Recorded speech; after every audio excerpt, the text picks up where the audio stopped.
নানা আয়োজনে সারা দেশে উদযাপন করা হয়েছে মহান বিজয় দিবস। প্রতিনিধিদের পাঠানো তথ্য ভিডিওচিত্রে রাজীব আহমেদের রিপোর্ট। জনাব উত্তম প্রসাদ পাঠক।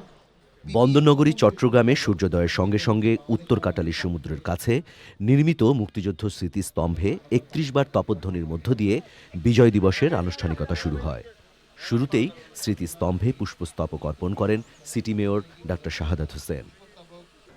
বরিশালে সূর্যোদয়ের সাথে সাথে ৩১ বার তপধ্বনির মাধ্যমে মহান বিজয় দিবসের সূচনা হয়। শহীদ মুক্তিযোদ্ধা স্মৃতিফলকে পুষ্পস্তবক অর্পণ করেন সর্বস্তরের মানুষ। বিভাগীয় শহর খুলনায় বিজয় দিবসের প্রথম প্রহরে গোল্লামারী বধ্যভূমি স্মৃতিসৌধে সকল শহীদদের প্রতি শ্রদ্ধা নিবেদন করেন সর্বস্তরের মানুষ। জেলা স্টেডিয়ামে জাতীয় পতাকা উত্তোলন, বীর মুক্তিযোদ্ধা ও শহীদ পরিবারের সদস্যদের সংবর্ধনা দেওয়া হয়।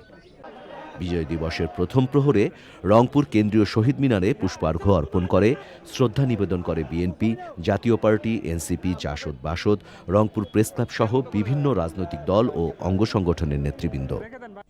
পুষ্পস্তবক অর্পণের মাধ্যমে মহান মুক্তিযুদ্ধের বীর শহীদদের স্মৃতির প্রতি বিনম্র শ্রদ্ধা জানানো হয়েছে সিলেট কেন্দ্রীয় শহীদ মিনারে।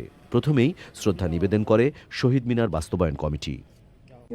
রাত ১২টা ১ মিনিটে রাজশাহী কলেজে শহীদ মিনারে পুষ্পস্তবক অর্পণ করেন বিএনপি চেয়ারপারসনের উপদেষ্টা ও সাবেক মেয়র মিজানুর রহমান মিরু।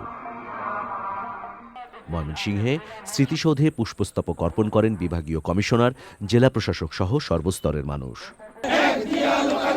ঢাকা জেলা যুবদলের পক্ষ থেকে সাভারে জাতীয় স্মৃতিসৌধের শহীদ বেদিতে ফুল দিয়ে শ্রদ্ধা নিবেদন করা হয়।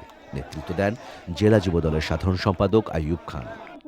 মহান বিজয় দিবসে পটুয়াখালীতে স্মৃতিসৌধে প্রথম শ্রদ্ধা নিবেদন করেন জেলা প্রশাসক ডক্টর শহীদ হোসেন চৌধুরী ও পুলিশ সুপার মোহাম্মদ আবু ইউসুফ। কালিয়াকৈরে গাজীপুর জেলা বিএনপির সদস্য সচিব ব্যারিস্টার চৌধুরী ইসাক আহমেদ সিদ্দিকীর নেতৃত্বে বর্ণাঢ্য র্যালি বের হয়। র্যালিটি বিভিন্ন সড়ক প্রদক্ষিণ করে। রাঙামাটিতে সূর্যোদয়ের সাথে সাথে ৩১ বার তপধ্বনির মধ্য দিয়ে কেন্দ্রীয় শহীদ মিনারে শহীদদের উদ্দেশ্যে পুষ্পস্তবক অর্পণ করেন রাঙামাটি জেলা প্রশাসক নাজমা আশরাফি। Rajib Ahmed, channel I.